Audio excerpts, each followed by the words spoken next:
Proverbs 9:10. In Tokpising version or in Papua New Guinea language, or Proverbs 9:10.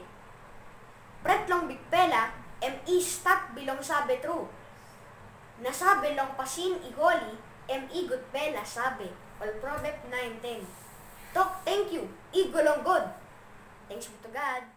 In James version, the fear of the Lord is the beginning of wisdom, and the knowledge of the holy is understanding. Proverbs 9:10. And in Tagalog version, Kawikaan 9:10. Ang pagkatakot sa Panginoon ay pasimula ng karunungan, at ang pagkilala sa banal ay kaunawaan. Kawikaan 9:10. Salamat po sa Diyos.